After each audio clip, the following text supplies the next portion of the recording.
Et c'est toi, Seigneur mon Dieu, qui vas présider à la fin également de toutes choses. Ce matin, nous nous présentons devant toi parce que nous voulons véritablement entrer et expérimenter ce que tu nous as promis, Seigneur. C'est de récupérer tout ce qui nous a été volé. Aujourd'hui, nous sommes encore à tes pieds, en bas de l'autel qu'est la croix, pour recevoir la sagesse, pour recevoir l'instruction, pour recevoir l'onction, pour recevoir la direction, pour recevoir la parole, pour recevoir la grâce qui nous permettra de saisir tes mystères et d'entrer dans ta bénédiction totale. Si quelqu'un aujourd'hui veut recevoir la bénédiction de Dieu, qu'il crie Amen 3 fois, Alléluia. Acclame ton Dieu bien fort ce matin. Acclame ton Dieu bien fort ce matin. Acclame ton Dieu bien fort ce matin. Alléluia. Il est un Dieu vivant. Il n'est pas mort. Alléluia. Il n'est pas mort. Il n'est pas mort. Il n'est pas impressionné par tes circonstances. Il n'est pas impressionné par le monde. Il n'est pas impressionné par le diable. Il n'est pas impressionné par la maladie. Il n'est pas impressionné par les démons. Il n'est pas impressionné par le monde des ténèbres. Alléluia. Dieu est Dieu. Il est vivant et il est souverain sur notre vie. Au nom de Jésus, et le peuple de Dieu dit Amen. Alléluia. On va s'asseoir dans la présence de Dieu. On va prendre nos Bibles dans le livre de 1 Samuel.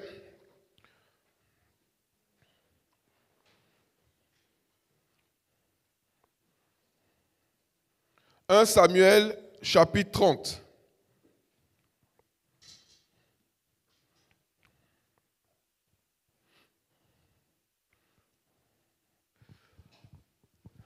Je vais lire rapidement à partir du verset 1. « 1 Samuel, chapitre 30, à partir du verset 1. Tout le monde a trouvé? Merci.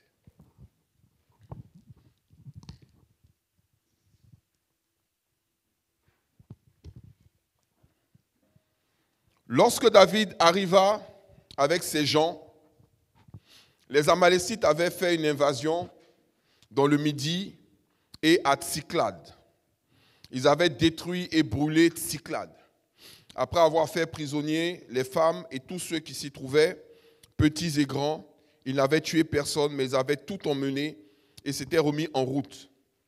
David et ses gens arrivèrent à la ville, et voici, elle était brûlée, et leurs femmes, leurs fils et leurs filles étaient emmenés captifs. Alors David et le peuple qui était avec lui élevèrent la voix et pleurèrent jusqu'à ce qu'ils n'eussent plus la force de pleurer.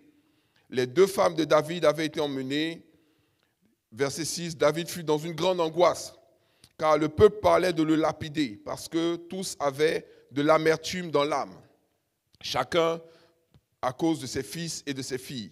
Mais David reprit courage et s'appuyant sur l'Éternel, son Dieu, il dit au sacrificateur Abiathar, fils d'Achimélec, « Apporte-moi l'éphod. » Abiathar apporta l'éphod à David. Et David consulta l'Éternel en disant, « Poursuivrai-je cette troupe? L'atteindrai-je? » L'Éternel lui répondit, « Poursuis, car tu atteindras et tu délivreras. » Alléluia. Poursuis, car tu atteindras et tu délivreras. Nous allons bénir le Seigneur ce matin pour sa parole.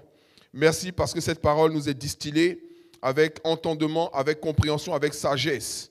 Nous la perçons et nous recevons, Seigneur, toutes les grâces qu'elle contient pour pouvoir les appliquer dans notre vie et obtenir des résultats surnaturels. Que ton nom soit béni pour tout ce que tu fais dans notre vie. Amen.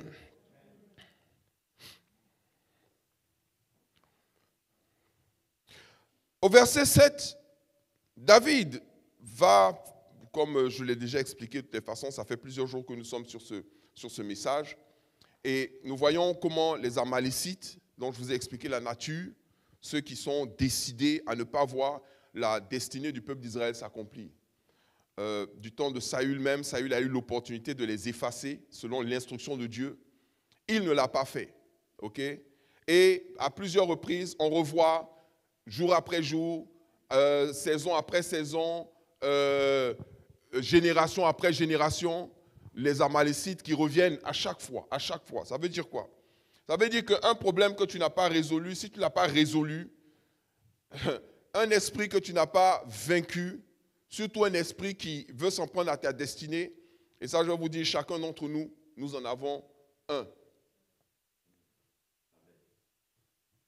Ok? Une chose qui te fait toujours revenir en arrière. Ça peut prendre plusieurs formes. Il n'y en a pas un qui est mieux que l'autre. Il y a des gens qui pensent que le crime absolu pour certaines personnes, par exemple, ce serait la faiblesse, par exemple, que quelqu'un pourrait avoir pour les femmes de belle figure. Quand vous regardez dans la Bible, vous avez Abraham qui aimait les femmes de belle figure, Isaac aimait les femmes de belle figure, Jacob aimait les femmes de belle figure, David lui-même aussi, il aimait les femmes. Mais en fait, c'est un truc, même c'est chez les Israéliens là-bas, chez les Juifs, puisque leur père, Abraham, il avait ça et il a transmis ça de génération en génération. Donc c'est vraiment quelque chose de particulier. Mais il n'y a pas que ce genre de choses qui peuvent voler ou strip, comme on dit en anglais, strip, c'est-à-dire voler, arracher la destinée de quelqu'un. Vous avez la colère aussi. Moïse, lui, par contre, Moïse n'avait pas de problème de femme de belle figure. Mais Moïse, il avait un problème de gestion de sa colère. Il avait un problème de gestion de sa colère. Et sa colère a fait quoi? Ça l'a empêché d'entrer dans sa destinée. Parce qu'il a pété un câble à des moments où il ne devait pas péter de câble. Il a pété un câble devant les Égyptiens. Il a pété un câble après devant comment il s'appelle, le rocher. Donc tu peux dire, ah non, lui il vit dans le... Ben, toi aussi tu es dans le péché. Parce que le Seigneur dit, si vous êtes en colère, ne péchez point. Ne permettez pas à la colère en fait de demeurer jusqu'au matin en fait. Tu dois régler ça. Et il n'y a pas que ces problèmes. Il y en a aujourd'hui ce n'est pas le thème du message, mais il y en a plusieurs qui sont tout aussi dévastateurs d'une personne à une autre. Et puis il y a des gens, eux, ils ont des problèmes encore plus graves parce que vous avez par exemple Samson, lui, ce n'était pas forcément les femmes à belle figure, mais il a quand même fondu pour celle qu'on appelle Dalila. Mais le vrai problème de Samson, ce n'est pas Dalila. Le vrai problème de Samson, c'est que Samson ne priait pas. Ce n'était pas un homme de prière. Quand vous lisez l'histoire de Samson dans la Bible, il a prié une seule fois. À la fin de sa vie. Et en résultat, à sa prière, Dieu s'est manifesté et il a pu, même s'il n'a pas accompli totalement sa destinée, mais il a quand même tapé le diable parce que le but c'était qu'il détruise un peuple et ils étaient tous rassemblés dans un stade et il était un peu comme la bête de foire. Il était au milieu du stade avec deux colonnes, ils l'ont mis en deux colonnes et c'est le seul jour où Samson a prié. Il a poussé les colonnes sont tombées, le stade s'est écrasé, ça a tué les gens qui étaient là. Donc le problème de Samson, vous voyez, donc quand quelqu'un aussi, par exemple, ne prie pas, n'a pas une vie de prière, n'a pas une vie de consécration, n'a pas une vie ne connaît pas la parole, il est lui-même aussi en train de saboter sa destinée. Jésus l'a dit, plutôt Paul, il a dit la vie éternelle, non Jésus plutôt, il a dit la vie éternelle c'est qu'ils te connaissent. Amen. Donc, quelles que soient les faiblesses que tu peux avoir, que tu as hérité de tes parents, que tu as hérité de ton groupe ethnique, parce qu'il y a des ethnies qui sont réputées être faibles devant certaines choses. On va dire par exemple les Baoulés, c'est des ivrognes. Ils aiment bien, ils aiment boire. Les ceci, les ceci. Et bizarrement, quand tu regardes, même dans les peuples, tu vas voir qu'effectivement, ces genres de réputation-là s'appliquent vraiment dans la vie des gens. Ok? Mais tu dois vaincre ces choses.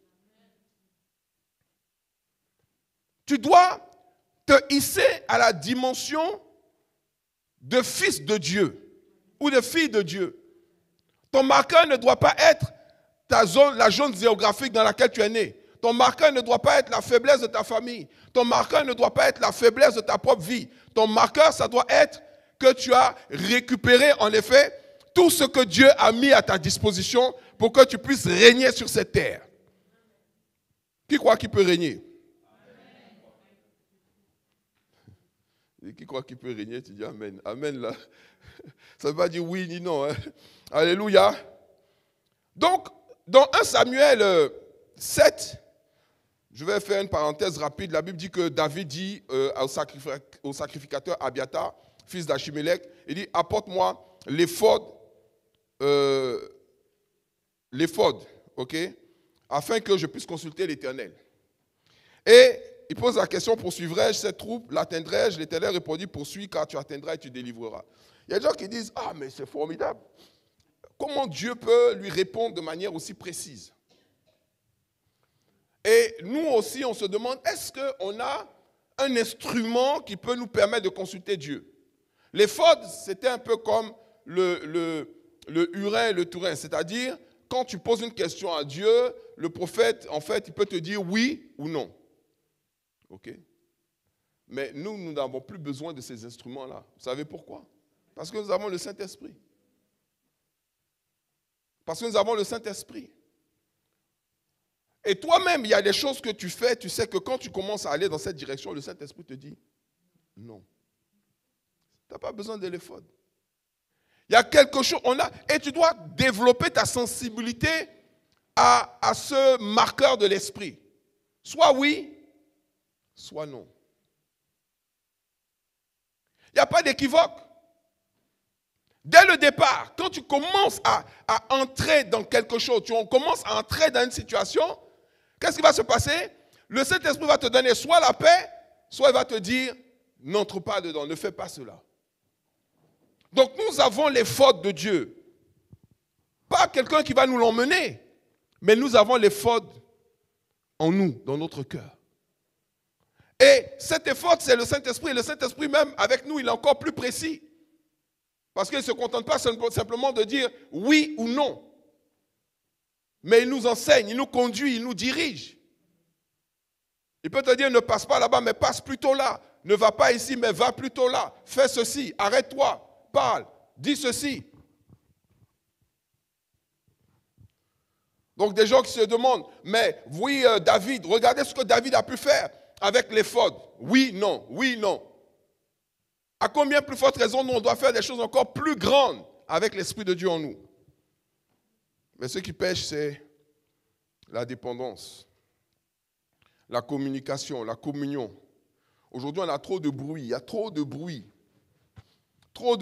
qui font concurrence à la voix de l'Esprit, trop de bruit. Tu ne peux pas passer 4 heures de ta journée sur les réseaux sociaux et puis entendre le Saint-Esprit. La seule chose que tu vas entendre, c'est le Saint-Esprit qui va te dire, c'est bon, arrête, c'est bon, arrête, c'est bon, arrête, sors de là. Lis un peu la Bible. Mais au verset 8, donc, la Bible dit, David consulta l'Éternel en disant, poursuivrai-je cette troupe? L'atteindrai-je? Et l'Éternel répondit, poursuis, car tu atteindras et tu délivreras. Poursuis, car tu atteindras. Vous savez, David n'était pas dupe. Il savait qu'il n'allait pas pouvoir récupérer tout ce que le diable a volé simplement en priant ou en demandant que Dieu lui ramène ce que le diable a volé. Ça, c'est l'attitude des chrétiens du 21e siècle. Les chrétiens paresseux vous se rendent compte que le diable a volé sa destinée, a volé sa vie. Il est assis dans la misère, dans la médiocrité, et puis dans sa chambre, dans son appartement, dans sa maison, dans ce qui lui sert d'endroit, il prie Dieu, Seigneur, fais-moi grâce, ramène tout ce que le diable a volé. David aurait pu faire ça. C'est-à-dire, il s'assoit et puis il dit, les gars, prions, parlons en langue, faisons un jeûne de 40 jours, et puis jeûne, il prie. Pensez que les Amalécites allaient ramener tout ce que le diable a volé. C'est-à-dire qu'en fait, nous, on a atteint une dimension de foi, c'est même plus là, c'est pas la foi. Tu rajoutes un petit L dedans, c'est plus la folie en fait. Tu penses qu'il y a des combats que tu vas gagner sans combattre. qu'il y a des choses que tu vas saisir sans poursuivre. Des ennemis que tu vas pouvoir renverser sans les atteindre. Donc, il y a une forme de je ne sais pas si c'est de la paresse, ou bien si c'est un manque de foi, ou bien si c'est de la négligence, mais en fait, on se dit, non, tout va nous tomber dessus, ça va venir, tu n'as pas besoin de poursuivre. Lui, il a dit, mais est-ce que je vais poursuivre?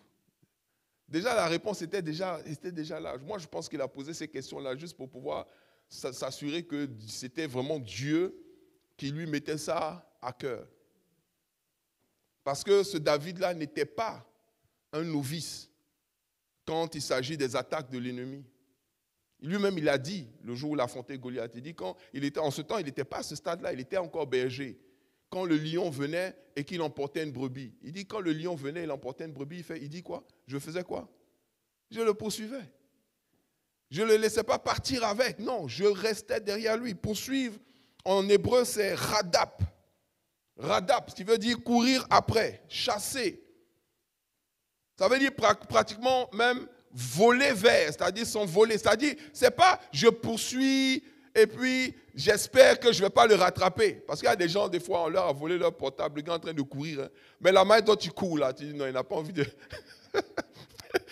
Parce que peut-être, il se pose beaucoup de questions dans sa vie. Est-ce qu'il a un pistolet, est-ce qu'il a un couteau, peut-être il va me frapper. Donc il ne poursuit pas, vraiment. Moi, j'ai vu aussi d'autres personnes, on a pris leur portable. La main, ils ont poursuivi le gars là. Lui-même, il a laissé le portable. Il laisse le portable et puis il fuit.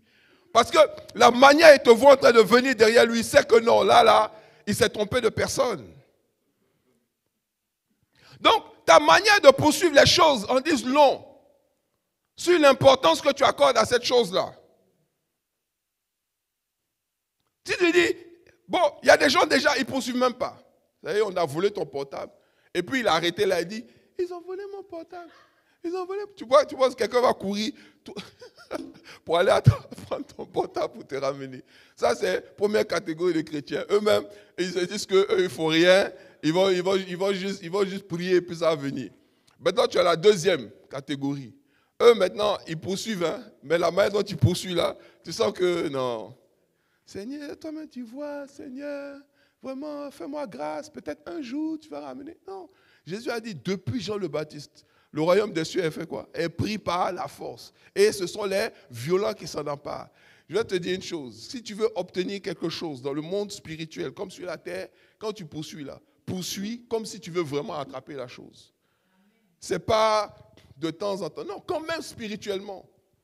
Tu te lèves à 4 heures du matin, tu bombardes jusqu'à 6 heures. Même ton voisin va te demander, frère, tu cherches quelque chose? Je dis, Salomon a harcelé le ciel.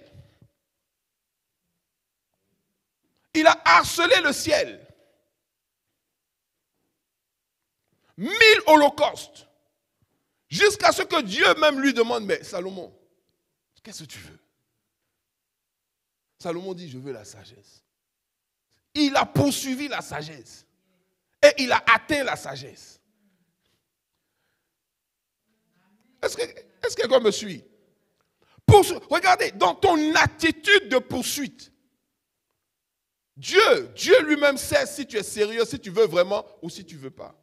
Comme je vous ai dit, il y a des gens qui poursuivent, mais en fait, en réalité, ils n'ont pas envie d'atteindre. C'est pour ça qu'ils courent, façon, on dirait son pied lui fait mal, et puis il s'en va, et puis le gars s'en va, c'est parce que lui-même, il ne veut pas. Mais il y a des gens qui poursuivent avec la volonté d'atteindre. Et c'est ça, David, quand il a vu la situation, je vous dis, sa situation était arrivée à un stade où, s'il ne changeait pas cet état de fait-là, il était foutu. Il était foutu. Il n'allait plus être roi d'Israël. C'était une atteinte sérieuse à l'accomplissement de sa destinée. Et ce n'est pas un ennemi qui allait le renverser. Ce sont ses propres gens qui allaient le renverser. Il a dit non, ça, est-ce que, quand je dis poursuivre, le poursuivre dont on parle, ce n'est pas courir après, marcher derrière, non. Est-ce que je vais vraiment, je veux les poursuivre, est-ce que tu seras avec moi dans la poursuite? Alléluia. Est-ce qu'il y a des gens qui sont décidés à poursuivre aujourd'hui? Amen. Amen. Pas poursuivre, et c'est poursuivre pour atteindre. Poursuivre pour atteindre. Ça veut dire que quand tu te lèves déjà, au moment où tu te lèves pour poursuivre là, tu dois même déjà te poser la question de savoir quand je vais l'atteindre, qu'est-ce que je vais faire? Il y a des gens, quand ils commencent à poursuivre, ils ne savent pas s'ils vont atteindre. C'est-à-dire, ils poursuivent, il n'est pas sûr. C'est moitié-moitié, moite-moite. Un peu, s'il a la chance, il va atteindre. S'il n'a pas de chance, il ne va pas atteindre. Non, celui qui poursuit vraiment, poursuit selon Dieu, il poursuit. Il a déjà la vision il va atteindre. Le problème maintenant, c'est quand tu vas atteindre, qu'est-ce que tu vas faire? Très souvent, c'est pour ça qu'on parle de préparation. Dis à ton voisin la préparation. Très souvent, ceux qui pêchent en fait avec beaucoup de personnes, c'est le manque de préparation. Un homme disait, la réussite ou la percée, c'est quand la préparation rencontre l'opportunité. Dis opportunité. Ah, alléluia, merci Seigneur. Souligne opportunité. Parce que Dieu vient de m'ouvrir l'esprit là. Souligne opportunité. Je vous avais expliqué, on va revenir dessus. Si j'oublie, rappelez-moi. Je vous avais expliqué qu'il y avait 3 grandes saisons dans la vie d'un homme. OK? Première saison, je vous ai dit, c'est la saison du matin, morning season. C'est-à-dire, là, tu te réveilles, tu vois, et puis tu prends connaissance un peu du monde qui t'environne. On appelle ça le morning season, c'est le temps de la formation, de 0 à 30 ans, 30 ans maximum. OK? Jean en parle. Dans 1 Jean, chapitre 2, verset 12. Allons dans 1 Jean.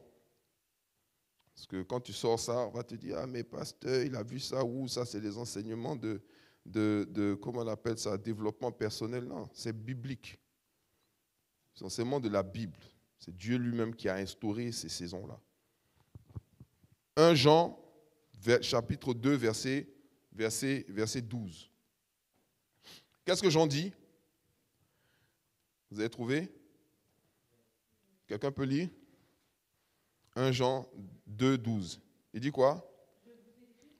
Je vous écris qui? Petits enfants. On arrête là d'abord. Je vous écris petits enfants. Donc, petits enfants, ça veut dire que tu n'es pas encore prêt en fait. Tu es un petit enfant. C'est la morning season. Dieu, à ce moment, il ne s'attend pas à ce que tu sois prêt, mais il s'attend à ce que tu sois en préparation. Parce que si tu ne te prépares pas, tu ne seras jamais prêt. Voyez, ça s'applique dans plein de domaines. Vous avez par exemple le mariage. Leur seul objectif, je veux me marier, je veux me marier, je veux me marier. Maintenant, quand elle est dans le mariage, il ne sait plus ce qu'il va faire. On fait quoi? Ça veut dire, tu t'es pas préparé pour le mariage. Mais tu dis, non, moi je veux me marier, je veux me marier. Donc, tu poursuis, pas le mariage, mais tu poursuis la cérémonie du mariage. C'est-à-dire, la personne, elle est déjà prête, pas pour le mariage, mais elle est prête pour la fête du mariage. Et quelle robe elle va porter le matin? Voilà la mairie. Quel habit elle va porter à la bénédiction? Quels sont les 3 habits qu'elle va porter le soir de la soirée? L'homme lui-même, il pense aussi à la cérémonie de mariage, mais ne pense pas au mariage. Il sait quelle est la veste qu'il va porter le matin à la mairie. Quel est l'habit qu'il va porter pour la bénédiction? Et quels sont les costumes ou les habits traditionnels qu'il va porter à la soirée? Et puis, il a déjà même les phases même qu'il va faire le jour du mariage et les morceaux qu'ils vont choisir. Mais tout ça, ce n'est pas le mariage. Donc, toi, ta poursuite, ce n'est pas le mariage. Ta poursuite, c'est le jour où toi aussi, tu vas pouvoir faire la vidéo qui va passer sur Internet et où tu vas pouvoir faire le show. Voilà, toi, ta poursuite. Donc, en réalité, tu ne te poses pas la question d'atteindre. Tu ne dis pas, est-ce que je vais atteindre le mariage? Parce que quand une fois on sera ensemble là, on va faire quoi? Ça, ce n'est pas ton problème d'abord. C'est quand la soirée est finie, 6 heures du matin, les invités sont partis. Vous avez pris peut-être des crédits pour organiser la soirée, tout ça. Maintenant, vous rentrez, tout le monde est parti. Vous rentrez dans votre studio, maintenant vous asseyez, vous regardez. Maintenant, tu dis, bon, on fait quoi maintenant? Non. Quand tu poursuis quelque chose, donc quand tu en fais quoi maintenant, les gars, rembourser les crédits maintenant, tu dis, ah! voilà une bonne manière de démarrer. Donc en fait, en réalité, quand tu poursuivais, tu pensais que, en fait, je ne sais pas si tu pensais que tu allais atteindre en fait. Parce qu'en réalité, tu vas dire, je poursuis le mariage. Mais quand je vais atteindre le mariage, je vais faire quoi? Qu'est-ce qu'on va faire? Parce que c'est en fonction de ce que tu vas faire que tu vas choisir la personne avec laquelle tu vas te marier. Si tu veux une soirée de ouf, tu sais quel genre de personne tu vas prendre? Non, la soirée, ça va déménager. Mais le mariage, là aussi, là, ça va déménager. Mais non, si tu veux bâtir aussi, tu vas savoir quel genre de personne. Si tu veux asseoir ta vie, tu vas savoir. Je veux dire, c'est en fonction de quand tu vas, quand tu vas atteindre. Parce que poursuivre sans atteindre, ça ne sert à rien. C'est ça, mieux vaut tu laisses en même temps. C'est pas grave, il a qu'à aller acheter un autre portable, c'est pas grave. Mais quand tu poursuis, tu as déjà l'image de je vais atteindre. Il y a des gens, ils veulent l'onction. Seigneur, donne-moi l'onction. Seigneur, donne-moi l'onction. Seigneur, je veux l'onction. Seigneur, je veux l'onction. La seule chose qu'il a, lui, en tête, c'est quand le pasteur, quand il prie et puis les gens tombent là. Je veux ça aussi. Bon, maintenant tu pries, les gens tombent. Maintenant, tu fais quoi avec? C'est pour ça que la préparation est plus importante que la chose même. Une femme qui est prête pour le mariage, un homme qui est prêt pour le mariage, c'est-à-dire les deux sont prêts pour le mariage. Le jour où ils se marient là, c'est un tournant dans leur destinée qui va faire quoi? Qui va les propulser. Dis opportunité encore. Je vais t'expliquer après pourquoi. Très important. Donc la morning season, ça dit petits enfants. Il dit, je vous écris petits enfants parce que vos péchés vous sont pardonnés à cause de son nom. Tu vois, il parle aux petits enfants, il dit, vos péchés vous sont pardonnés. Parce que les petits enfants, tu vas pour reprocher un petit enfant, quand il est bébé, il va faire sur lui, il est sale. Tu vas le laver et tu vas l'éduquer. Un enfant de 4 ans qui a fait pipi au lit, ce n'est pas dramatique. Ce qui est dramatique, c'est l'enfant de 12 ans ou de 13 ans. Il ne peut pas. Déjà, sa voix commence à muer un peu là. Je fais pipi. Quoi? Donc, il y a des choses qui sont dramatiques à un certain niveau de ta vie qui n'auraient pas été dramatiques à un autre niveau. C'est pour ça que c'est important, je vais vous dire, même sur les réseaux sociaux, je vais donner un conseil à certaines personnes. Je vais vous dire une chose. Il y a des choses que les gens attendent de toi, ou je veux dire, ils peuvent accepter, supporter quand tu as un certain âge. Quand tu as atteint un autre âge là. Ce n'est pas ça qu'ils ont envie de voir. C'est trop vilain quand tu vois un papa de 50 ans, il met filtre et puis il est là, il regarde les trucs et puis il danse, machin. Non, ça te gêne même presque. Ça, tu attends ça d'une petite fille de 12 ans, 13 ans. Tu dis, quand tu passes dessus, tu dis, ah, c'est même pas ce qu'elle fait. Elle s'amuse, elle fait comme ses amis. Mais un homme d'une certaine dimension ou d'un certain niveau, il doit montrer certaines choses. S'il veut montrer des choses, il doit montrer certaines choses qui ont attrait à l'assise, qui ont attrait à la stabilité, qui ont attrait à la force, qui ont attrait à la puissance. Une femme, elle doit montrer certaines choses qui ont attrait à la sagesse, qui ont attrait à l'intelligence, qui ont attrait à l'art, qui ont attrait à des choses qui édifient.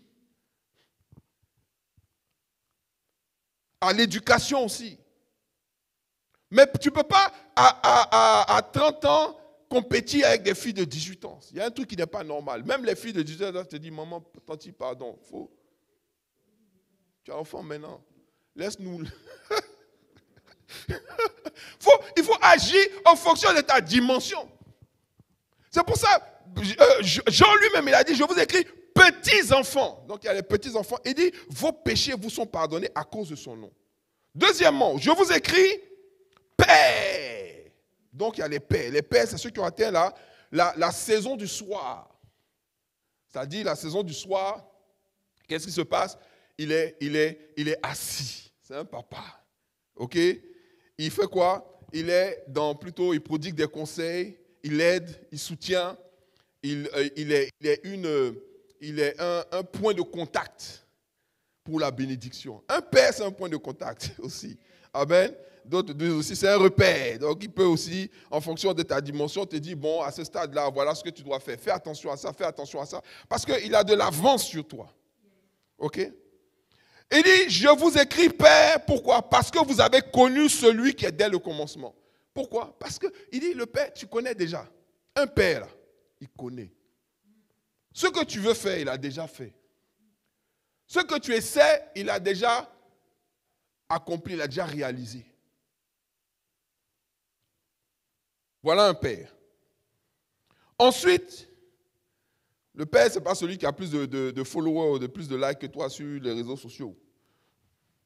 Le Père, il a accompli, il a réalisé.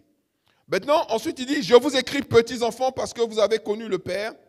Je vous ai écrit Père parce que vous avez connu celui qui est dès le commencement. Je vous ai écrit, maintenant, il y a la troisième catégorie qui sort au verset 14. Qu'est-ce qu'il dit? Je vous ai écrit qui? Jeunes gens. Pourquoi? Parce que vous êtes forts. Alléluia. Je vous écris jeunes gens parce que vous êtes forts. Et que la parole de Dieu demeure en vous. Et que vous avez vaincu le malin. Je vous ai dit, les jeunes gens, c'est la saison 30-60. Des fois, ça peut commencer plus tôt. Je vais vous expliquer pourquoi. Jeunes gens, eux, ils sont dans la saison de l'après-midi. Afternoon season. C'est les jeunes gens. C'est-à-dire qu'eux, ils ont un avantage. Leur avantage, c'est quoi? Leur énergie, leur force, leur fougue, leur vitalité. C'est la saison des exploits. C'est la saison où tu déroules.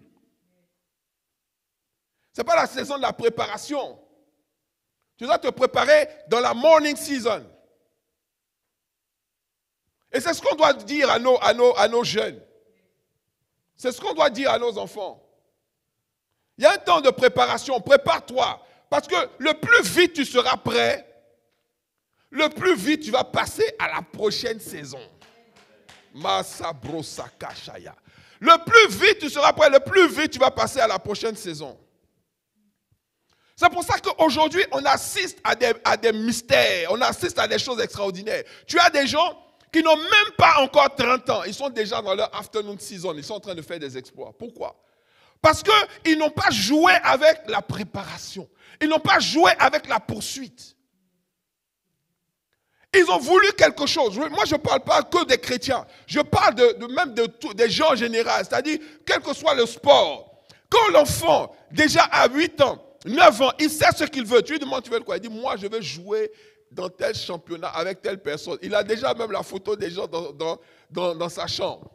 Et il est en centre de formation. Formation, travail, sacrifice, tout ça. Maintenant, tu vas dire, oui, il travaille. Mais le monde ne reconnaît pas le travail. Par contre, le monde reconnaît le talent. Le travail, c'est dans le secret. Le talent, c'est devant tout le monde. Maintenant, je vous ai parlé de la réussite. Je dis, c'est quand l'opportunité rencontre quoi? La préparation.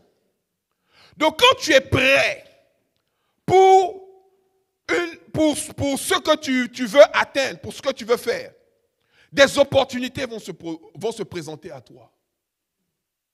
C'est valable dans tous les domaines. Que personne ne dise qu'il n'a pas eu d'opportunité.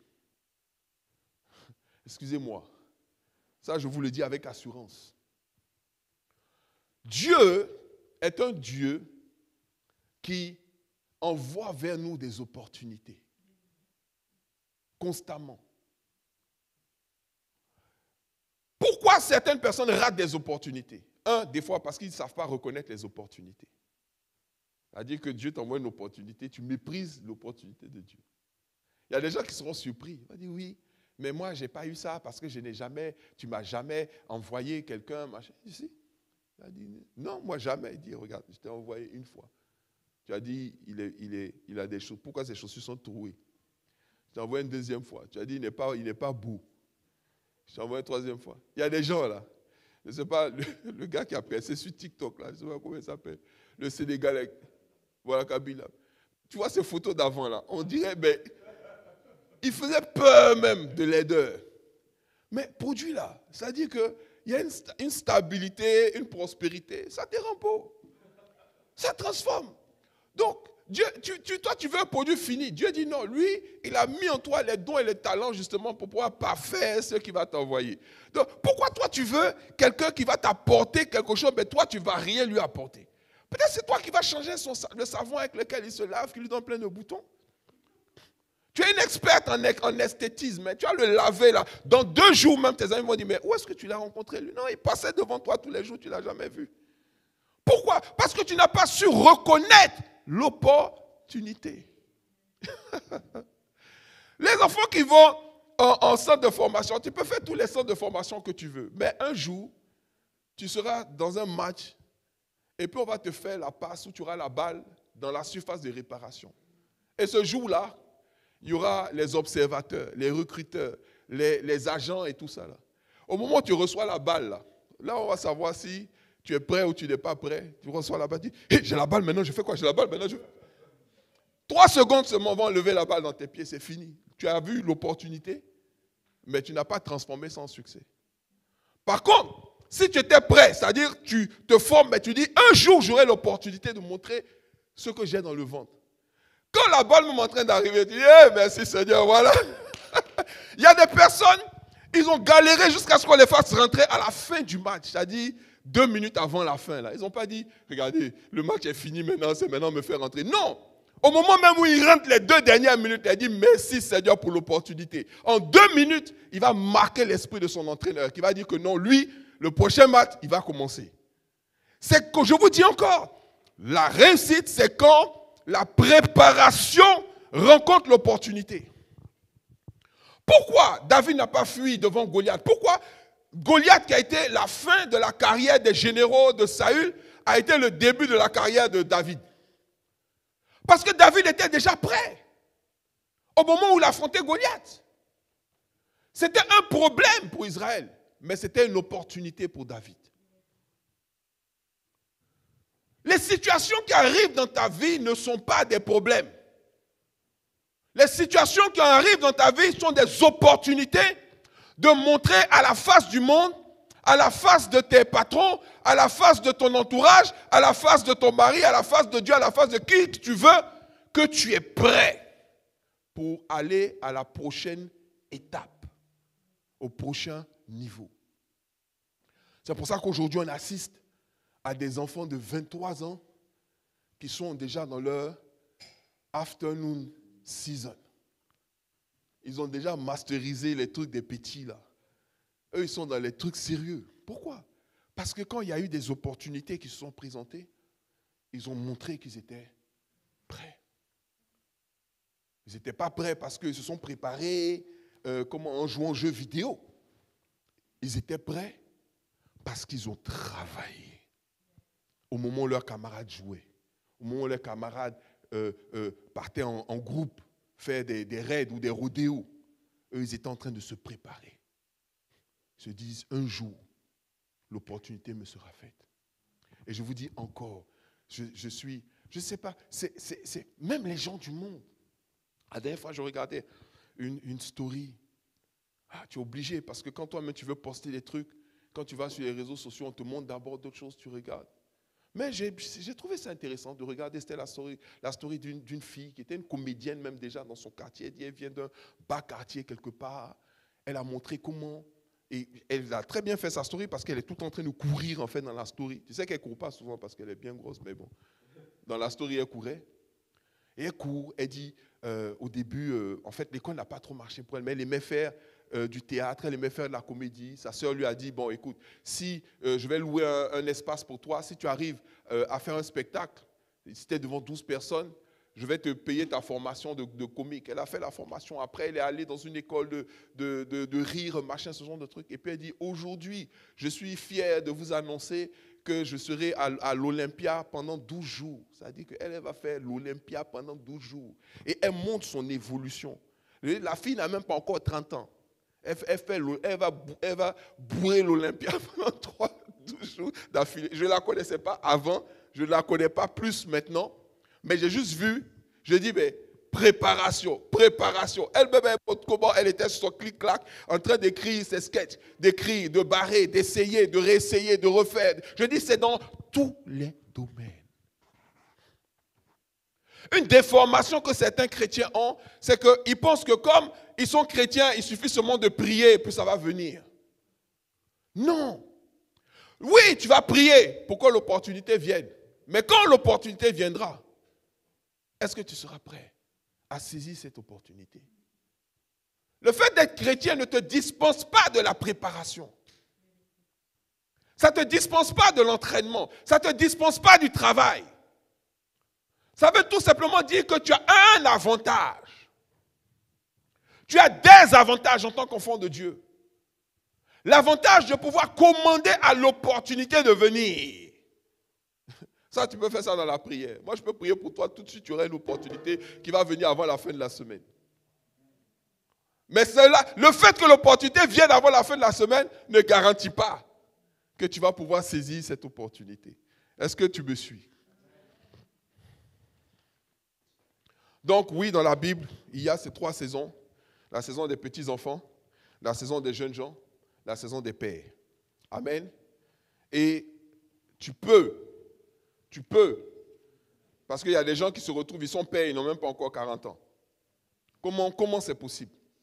C'est parce qu'il a tellement fait des exploits dans sa période dans l'afternoon season, il a tellement fait des exploits en tant que jeune gens, qu'il est encore jeune gens, mais il est considéré comme un père. Parce que quand les opportunités se sont présentées, il les a réussi, il les a masterisées. On va vers la fin du message. Je vais rapidement vous expliquer. Quand la Bible parle de récupérer tout ce que le diable nous a volé, c'est quoi? D'abord, comme je l'ai dit, pour pouvoir récupérer, il faut poursuivre dans le but d'atteindre. Maintenant, au moment où tu atteins, il faut que tu sois prêt pour pouvoir transformer cette opportunité d'avoir atteint en véritable réussite. Ce n'est pas quand tu atteins que tu te poses la question maintenant de savoir qu'est-ce que je vais faire. Jusque-là, vous me suivez? Récupérer tout ce que le diable nous a volé. Récupérer tout, ça veut dire quoi? 1. Récupérer ce qui a été perdu, ça veut dire retrouver, reprendre tout ce qui nous a été, donc bien entendu, perdu, tout ce qu'on a perdu après une attaque ou après un accident. Il n'y a pas seulement le fait d'être attaqué par le diable qui peut te pousser à perdre quelque chose. Tu peux avoir eu un accident de parcours, un accident de vie. Les accidents, ça arrive dans la vie des gens. OK? Il y a des personnes qui ont un parcours sans accident et puis il y a des personnes qui ont des parcours avec des accidents. Mais un accident ne veut pas dire la fin. Et puis, ce n'est même pas un seul accident. Il y a des gens même qui ont 4 accidents, 8 accidents. La Bible dit 7 fois le juste homme, 8 fois l'Éternel le relève. Accident ne veut pas dire fin. Accident veut dire je me lève et la prochaine fois je ferai mieux. Donc ça ne veut pas dire je renonce. Non, ça veut dire certainement si ça s'est mal passé, c'est parce que je n'étais pas prêt. Parce que je n'étais pas prête. Quand il y a des gens qui vont à un entretien d'embauche, ils ne sont pas prêts. Vous voyez, il y a des gens qui vont à des entretiens d'embauche, tu veux être cadre. Mais non, normalement, est-ce que vous savez qu'il y a des gens qui font du coaching pour les entretiens d'embauche? Ils vont payer quelqu'un qui est un spécialiste dans les entretiens d'embauche, justement, et cette personne va te stresser, cette personne va te poser des questions. Cette personne va dire, mais c'est quoi ton défaut? Ah oui, moi, en fait, mon défaut, c'est que je suis toujours en retard. Il ne faut jamais dire à quelqu'un qui te recrute que tu as un défaut. Tu vois? Mais toi, tu n'as jamais fait ça. Mais tu vises un poste. Je veux un poste. Tu penses que les postes, là, on distribue, c'est un jeu de hasard, quoi. Maintenant, tu t'assois, la personne te pose des questions, c'est des pièges. Tu tombes dans tous les pièges. Pourquoi? Parce que tu ne t'étais pas préparé.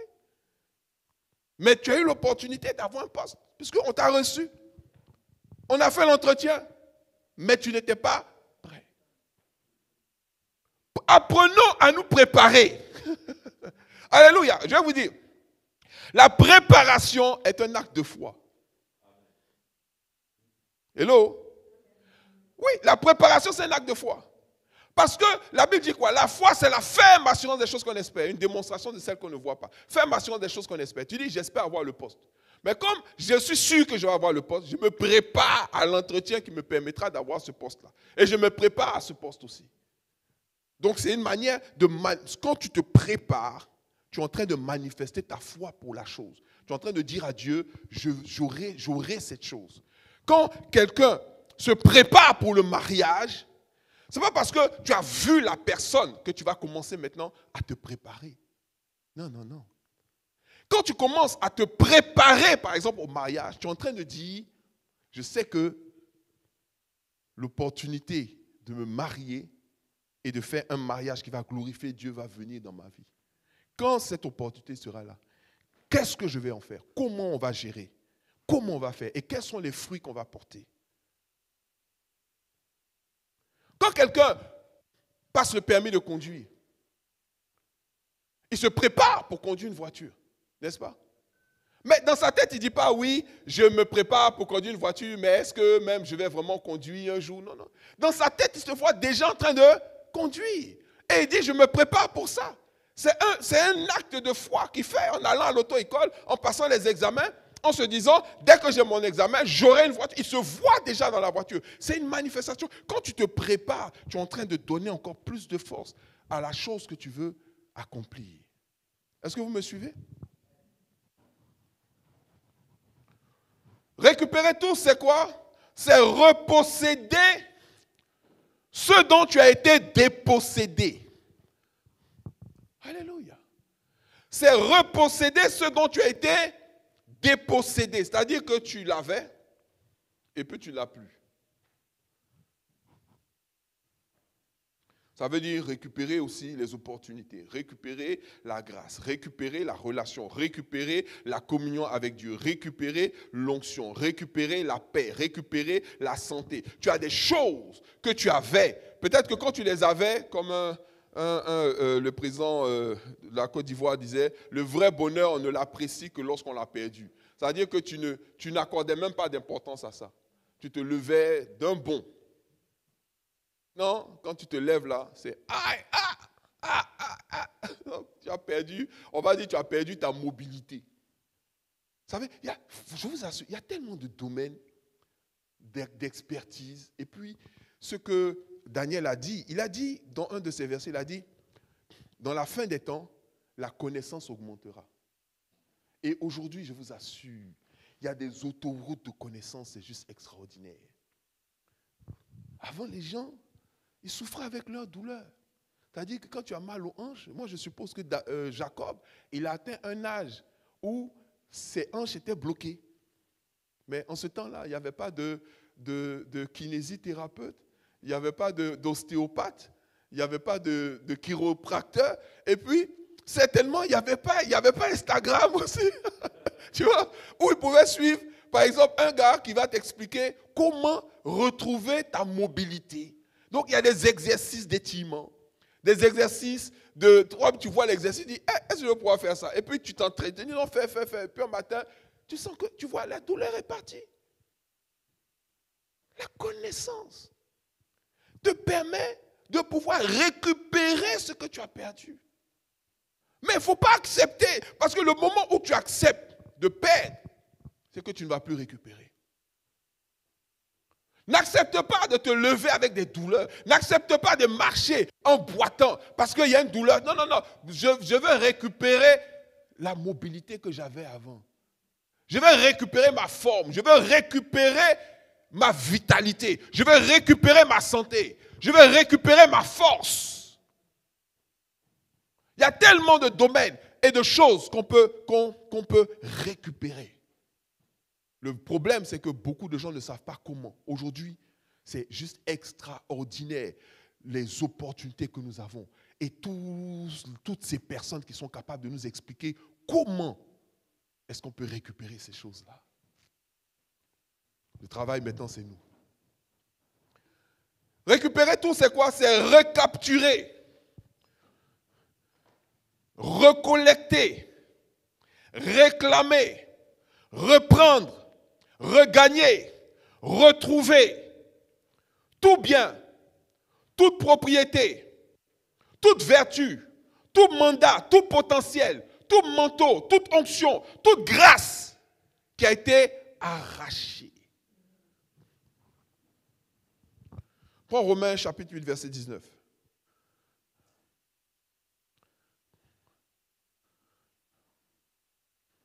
Romains 8, 19. La Bible dit,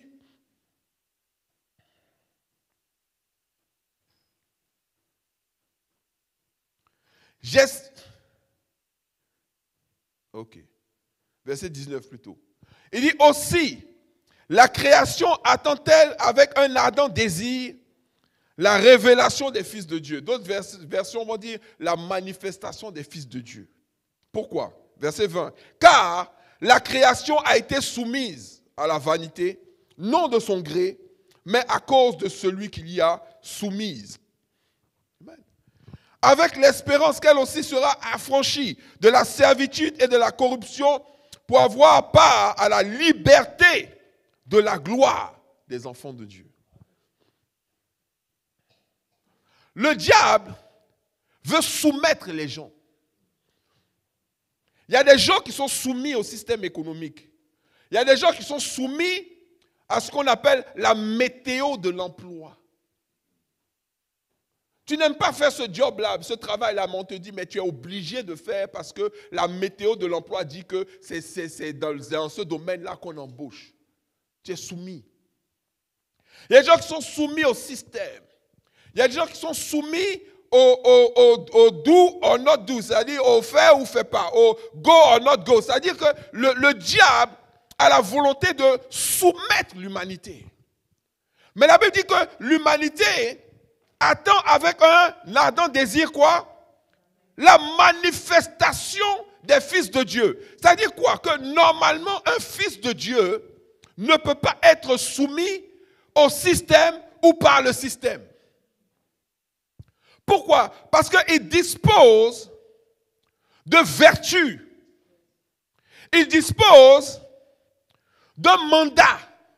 Il dispose d'un potentiel. Il dispose d'une onction. Il dispose d'une sagesse. Il dispose d'une grâce. Il dispose de tellement de choses qui font qu'il ne peut pas être soumis. Mais c'est lui, au contraire, qui va soumettre les circonstances et les situations. C'est ce que Adam avait. C'est pour ça qu'il dit, soyez féconds, multipliez, remplissez la terre, assujettissez-la. Dieu a mis en Adam la capacité d'assujettir, de dominer. Maintenant, le diable est venu et qu'est-ce qu'il a fait? Il lui a arraché ça. Il lui a volé ça. Mais qu'est-ce que Jésus est venu faire? Il est venu récupérer cela. Et il nous dit aussi que nous pouvons aussi le récupérer. Maintenant, qu'est-ce que le monde attend? Tu dis, tu es enfant de Dieu, tu es chrétien. Ok, c'est bien, tu es enfant de Dieu, tu es chrétien, c'est bien. Mais le monde veut quoi? Le monde veut voir quelle est la différence entre toi et lui. Je ne vais pas pousser. Hein? Maintenant, moi, je te pose la question. Quelle est la différence? La différence, c'est que moi, je vais à l'église les dimanches. Hein. Non, ce n'est pas cette différence-là qu'il veut voir.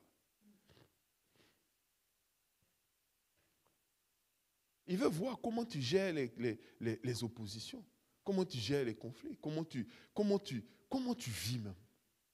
Il veut voir ça. Il veut voir quelle est la différence entre toi et lui. Il veut voir ce que c'est un enfant de Dieu qui a récupéré la domination. Et il va voir ces choses-là au nom de Jésus. Alléluia. Il va voir ces choses parce que tu vas récupérer. Pas avec nonchalance. Tu dis aux gens, prions. Non, il y a des manières de prier. La Bible dit que c'est avec des grands cris que Jésus a prié quand il était dans son corps.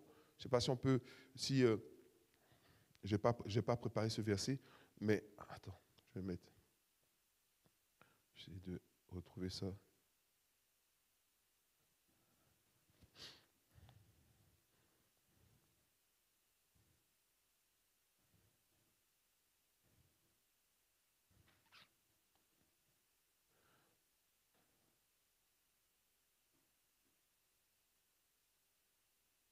Il y a tellement de versets avec grand cri dans la Bible. Waouh! Pardon? Luc 6, 12. Ça m'étonnerait. Hein. Mais bon. Normalement, c'est comment il s'appelle? Paul qui fait l'analyse de la prière. Mais cette Bible-là, excusez-moi. Hein. On va lire quand même Luc 6, 12, le temps qu'on continue. Voilà, Hébreu plutôt. Hébreu. Mais parle fort. Hein. Voilà, Hébreu 5, 7. Hébreu 5, 7. Donc, il dit, l'apôtre Paul, donc, on dit Paul, ce n'est pas Paul. Hein. Hébreu, comme je dis, beaucoup attribuent l'écriture d'Hébreu à Apollos. Donc, il dit, c'est lui qui, dans les jours de sa chair, tu vois. Quelqu'un a trouvé? Tout le monde a trouvé? La Bible parle de Jésus et il dit, c'est lui qui, Jésus, dans les jours de sa chair. Nous sommes dans les jours de quoi? De notre chair. Amen. On est dans les jours de notre chair. Parce qu'un jour, on va laisser cette chair-là sur la terre. Parce que la chair est poussière et elle redeviendra poussière. Donc, on est dans cette chair et dans les jours de sa chair, Jésus a fait quoi? Ayant présenté avec quoi? De grands cris. Ayant présenté avec de grands cris. Et avec larmes, des prières et des supplications à celui qui pouvait le sauver de la mort. Et ayant été exaucé à cause de sa piété, a appris, bien qu'il fût fils, l'obéissance par les choses qu'il a souffertes. Alléluia. Donc, je veux dire quoi? Que même en tant que fils de Dieu, Jésus a dû se soumettre à certains principes. Quand il priait pas avec style. Il priait avec faim. Pour ça, je vous ai parlé des manières de poursuivre. Les gens qui ne poursuivent pas, il y a des gens qui poursuivent, mais tu sens qu'ils ne veulent pas attraper. Il y a des gens qui poursuivent avec âne. Il ne va rien laisser, même s'il doit monter même sur le capot d'une voiture. Quand tu vois la personne, tu dis non, c'est bon, je vais laisser son truc là, ici, je vais partir. C'est mieux. Ta manière de poursuivre. Or, la prière aussi est une poursuite. Si tu pries 2 minutes avant d'aller dormir, tu n'auras pas le même résultat que quand tu te réveilles à 5 heures du matin ou à 4 heures du matin pour prier jusqu'à ce que tu aies la certitude que ce pour lequel tu as prié est exaucé. Est-ce que vous me suivez? Il y a prière et prière. Et Jésus n'a pas fait les prières de style. Il a présenté avec de grands cris et avec des larmes, des prières et des supplications à celui qui pouvait le sauver de la mort. La résurrection de Jésus n'est pas arrivée par hasard. La résurrection de Jésus est venue parce qu'il avait déjà la victoire de la résurrection avant même de mourir. Parce qu'il savait que personne n'allait venir prier pour sa résurrection. Donc lui-même, il a prié pour sa résurrection avant de mourir. Massakaya. Alléluia. Et la Bible dit qu'il a obéi en tant que fils, il a appris l'obéissance par les choses qu'il a souffert. Donc en tant que fils, lui-même, il a souffert. Donc toi, tu ne peux pas dire, je ne vais pas souffrir. Non. Si tu ne pries pas, si tu n'apprends pas à poursuivre, si tu n'apprends pas à atteindre, si tu ne te prépares pas, si tu ne travailles pas, si tu ne deviens pas violent spirituellement, il y a beaucoup de choses que Dieu a mises à part pour toi que tu ne vas pas saisir. Touche ton voisin et dis, on doit devenir violent. Amen. Moi, je vois une certaine passivité à l'église là qui me surprend. On se laisse trop influencer par l'atmosphère. On se laisse trop influencer par nos yeux. On se laisse trop influencer par la température. Je me dis, mais est-ce que c'est parce qu'on est rassasié? Ou bien est-ce que c'est parce qu'on est dans un pays où on distribue les aides sociales? Parce que quand tu regardes certains pays, je pense que les églises au Nigeria, là, quand tu dis aux gens, même quand ils sont 4 même, il faut voir la manière dont ils prient. Le quartier même sait qu'il y a une église là. Ils prennent la chose parce que c'est leur dernier. C'est le last quoi. Oh ici, non, on te dit non, tu peux aller au CPAM, c'est ça? CP, non, CAF, ou je ne sais pas.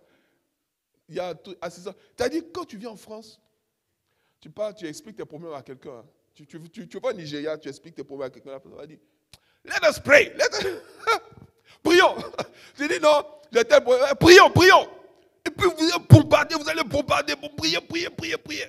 Quand tu arrives en France, tu dis, ouais, là je viens d'arriver là, c'est un peu compliqué, je ne sais pas comment on peut faire. Mais il faut appeler l'assistance sociale. Et puis tu prends rendez-vous à la CAF. Après, tu vas aller au CPAM. Tu vas voir la mairie, le service de quoi. Et puis maintenant, tu vas aller faire ton assistance médicale d'urgence. Et puis ensuite, tu dis que tu es malade. Et comme ça, tu vas rester là. Et puis maintenant, tu essaies de voir quelqu'un avec qui tu vas faire un mariage.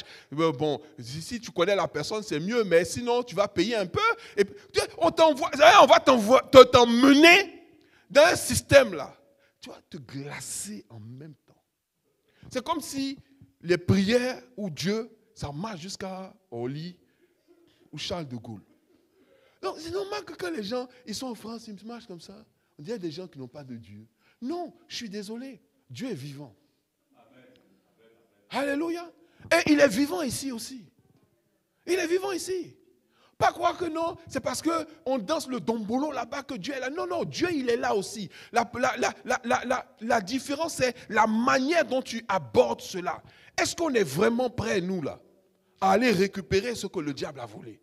Est-ce que tu es décidé? Est-ce que tu es décidé? Est-ce que tu veux vraiment voir l'onction se manifester, la grâce se manifester, la puissance? Est-ce que tu veux que les opportunités viennent? Ou même quand les opportunités seront là, parce que les opportunités, elles arrivent, elles sont là. Ce n'est pas qu'elles arrivent même, elles sont là. Est-ce qu'on est prêt à les saisir? Est-ce qu'on est prêt? Est-ce qu'on est prêt à payer le prix?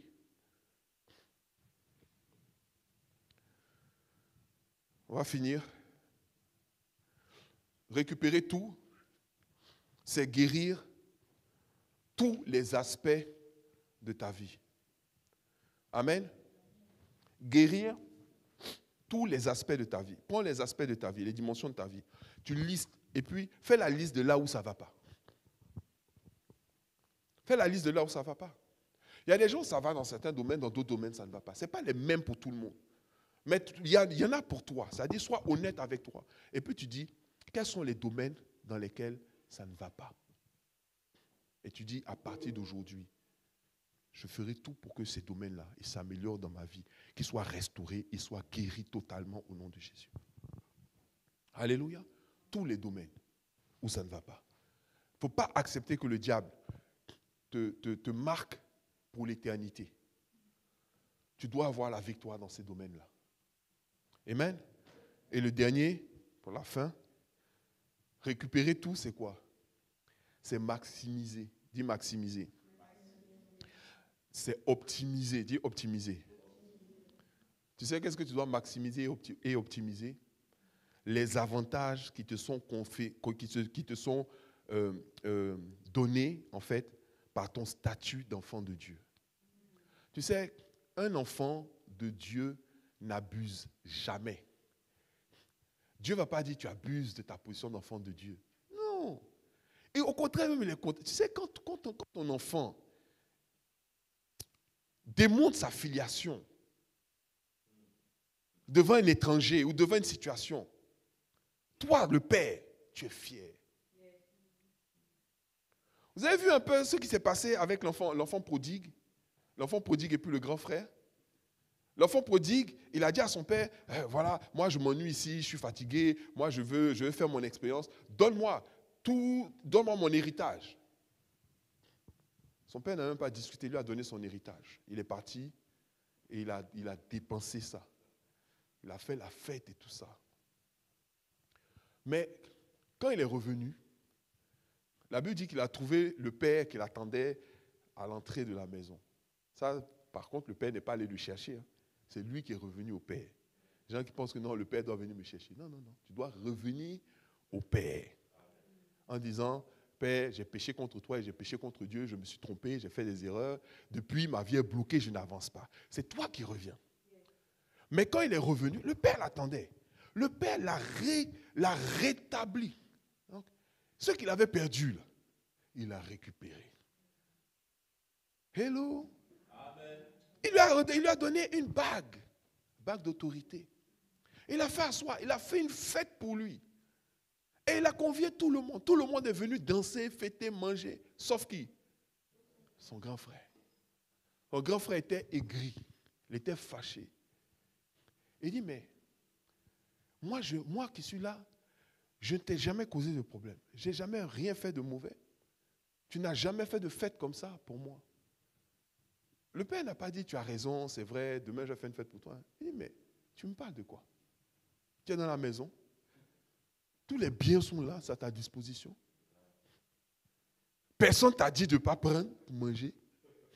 Si tu veux même, tu attrapes une brebis tout de suite, tu l'égorges, tu fais un méchoui, tu manges, personne ne va te demander quelque chose.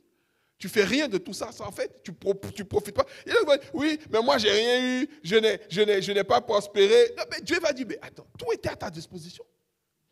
Toutes les promesses de la Bible, là, c'est pour toi. Ce n'est pas pour les autres seulement. La grâce, c'est pour toi. La faveur, c'est pour toi. La prospérité, c'est pour toi. Les opportunités, c'est pour toi. Tu ne peux pas te plaindre que non. L'autre, il a bouffé, moi, je n'ai pas bouffé. Mais personne ne t'a empêché de profiter.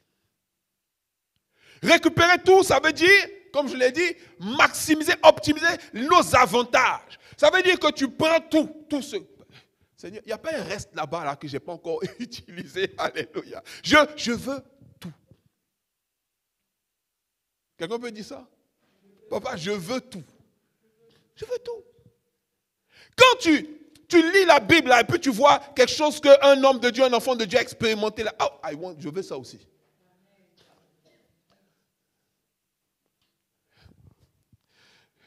Une fois, je suis allé écouter un homme de Dieu. Et je vais terminer sur ça. L'homme de Dieu a enseigné sur Genèse chapitre 1, verset 26, pendant une semaine.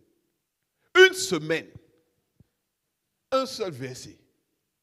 Il prend, il rentre là, il rentre. C'est la première fois que j'ai vu qu'en écoutant un prédicateur, on pouvait voyager. Le gars m'a fait voyager. C'était à Yopougon. Je ne sais pas dans quel coin à Yopougon. Une des choses dont je me rappelle, c'était que c'était sous une tente. Et puis il y avait des moustiques là. Commando. Mais on ne sentait même plus les moustiques. Il y avait au moins 3000 à 4000 personnes. Et le gars, il nous envoie là, jusqu'à il nous envoie dans les étoiles et tout ça. Ah! Quand je suis sorti là, j'ai dit, ouais. Donc on peut maîtriser la parole, on peut enseigner comme ça. J'ai dit, Seigneur, ça là, je veux. Alléluia. Genre, une semaine après, on m'a invité dans une cellule de prière. Préparer mon message et tout. Quand je suis arrivé, j'ai pris les gars. On a prêché pendant 3 heures. Il y a un gars qui est venu, il me dit après il dit, mais Joe, tu m'as fait voyager. J'ai dit, alléluia, ça marche. Alléluia. Et c'est une grâce. Pourquoi? Parce que je l'ai voulu. Je l'ai saisi. Je suis allé à une veillée de prière. L'homme de Dieu parlait, il prêchait, en même temps, je vois les gens tomber, tout ça. C'était la première fois. Je dis, j'ai attrapé moi. Je dis, c'est quoi ça? On dit l'onction. Il dit, l'onction de Dieu. Reçois, la personne décolle. J'ai dit, ah, c'est si puissant. Hein? Quand je suis rentré, j'ai dit, Seigneur, ça là, je veux aussi. C'était toujours la même chose, cellule. Le fait de prêcher une cellule. Donc j'avais vu le gars faire. Ça dit, lui, il prend sa veste et puis il dit, reçois l'onction. À un moment, je prêche j'enlève ma veste aussi. Il dit, reçois l'onction. Ça décolle là. Waouh! Il dit, hey! Ça marchait. Alléluia. Il ne faut pas laisser, c'est-à-dire, tout ce que Dieu peut manifester là. Quand tu vois, tu dis, I want that. Ce qui est bon, hein? Hein? I want. Je veux ça aussi. Et tu dois maximiser ça dans ta vie. Prends tout. Prends tout. On va se lever, on va prier le Seigneur. Alléluia. C'est ça, récupérer tout ce qui nous a été volé. Parce que je te dis quelque chose. Si tu vois ça chez un autre enfant de Dieu, que toi tu n'as pas, c'est qu'on t'a volé. Parce que vous deux, vous avez le même père. N'est-ce pas? Vous avez le même papa, vous avez le même père. Donc pourquoi lui manifeste, toi tu ne manifestes pas? Hein? C'est qu'on t'a volé. Donc si lui manifeste, toi aussi tu vas manifester. Au nom de Jésus. Alléluia. Élève la voix, prie ton Dieu ce matin.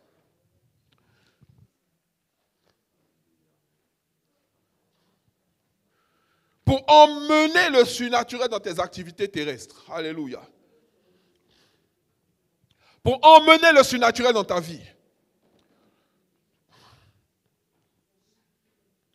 Et je déclare que tout vent de froideur, tout vent de tiédeur, tout vent de limitation, tout vent de mort cesse de souffler dans cette église au nom de Jésus.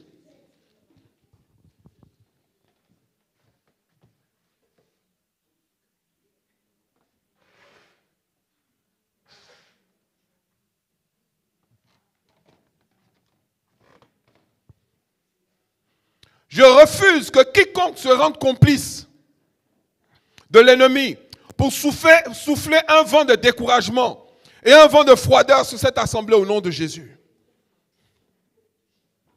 Je déclare que le diable ne va pas atteindre ses objectifs ici. Et qu'au contraire, nous allons le poursuivre. Nous allons l'atteindre. Et nous allons récupérer tout ce qu'il nous a volé. Et plus encore. Alléluia. Je veux des conquérants. Je veux des conquérantes.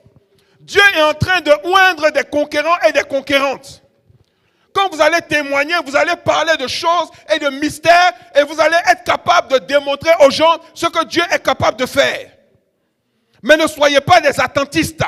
Ne soyez pas des gens qui sont là, qui attendent, qui veulent voir le vent d'abord souffler avant maintenant de se mettre dans la direction du vent. Il y a des gens qui battent le fer quand il est chaud et il y a des gens qui battent le fer jusqu'à ce qu'il devienne chaud. Alléluia. Alléluia.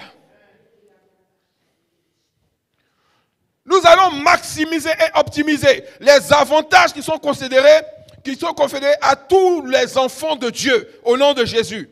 Et nous allons emmener le surnaturel dans nos activités terrestres au nom de Jésus. Alléluia. Est-ce que je parle à quelqu'un? Je dis, il y a des gens, ils ont une vie terrestre.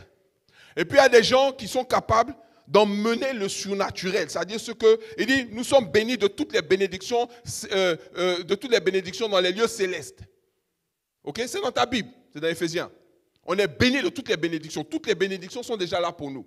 Maintenant, il y a des gens qui prennent les bénédictions là, dans les lieux célestes, qui envoient ça sur la terre. Et ils commencent à vivre avec ces bénédictions-là sur la terre. Amen. Je te dis une chose. Si tu ne récupères pas ça, si tu ne fais pas ça, si tu n'amènes pas le surnaturel dans ton naturel, tu auras une vie banale. Tu auras une vie d'un homme lambda. C'est-à-dire la vie de quelqu'un. Et puis tu peux le faire à n'importe quel âge. Smith Wigglesworth, il a contacté le ciel. Il a ramené le ciel dans sa vie. Il avait déjà 58 ans. Il a traumatisé le monde. 26 résurrections de morts dans sa vie, dans son ministère. Les gens sont venus l'interviewer pour lui demander, mais Smith Wigglesworth, quelle est l'origine de cette puissance? Il dit, c'est la Bible, la même Bible que tu as là, c'est la même que j'ai. Sauf que moi, quand toi tu te réveilles le matin, tu allumes la télé, et où tu lis les journaux. Moi, quand je me réveille le matin, je lis ma Bible. Et tout ce qu'il y a dans la Bible, c'est ce que je veux faire, c'est ce que je veux avoir dans mon ministère. Et c'est comme ça que Smith Wigglesworth a amené le surnaturel dans sa vie. Je vais vous dire quelque chose. Le surnaturel est notre héritage. Mary, écoute-moi, le surnaturel, c'est notre héritage. Tous ceux qui sont ici, écoutez-moi bien, le surnaturel, là, ça veut dire que quand on dit que tu es enfant de Dieu, ça veut dire que tu as accès au surnaturel.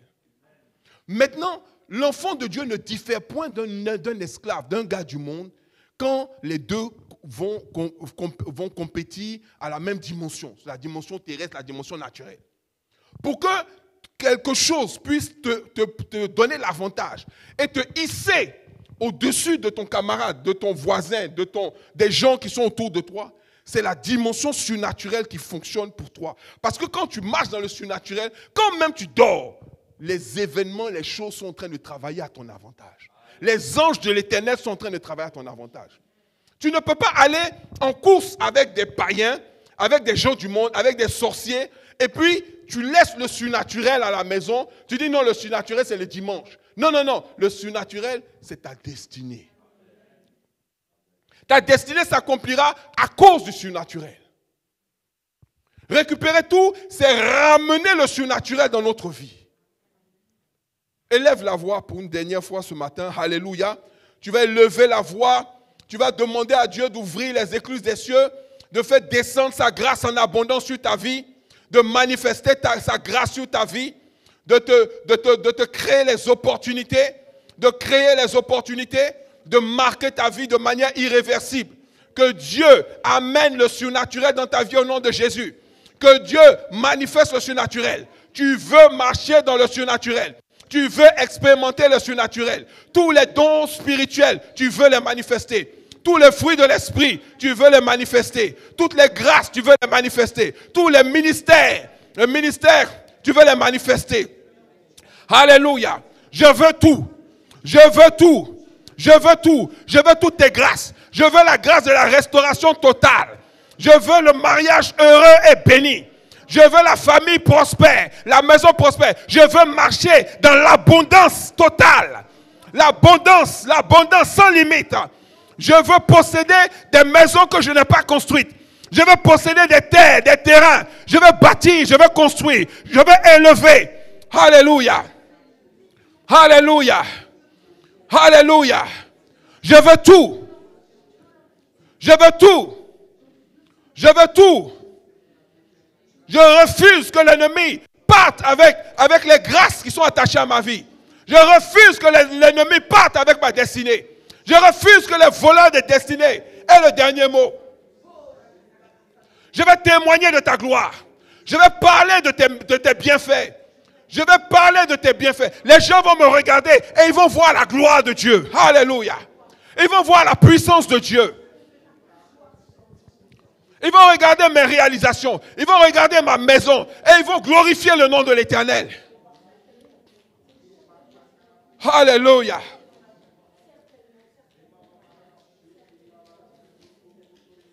Je récupère tout au nom de Jésus. Alléluia.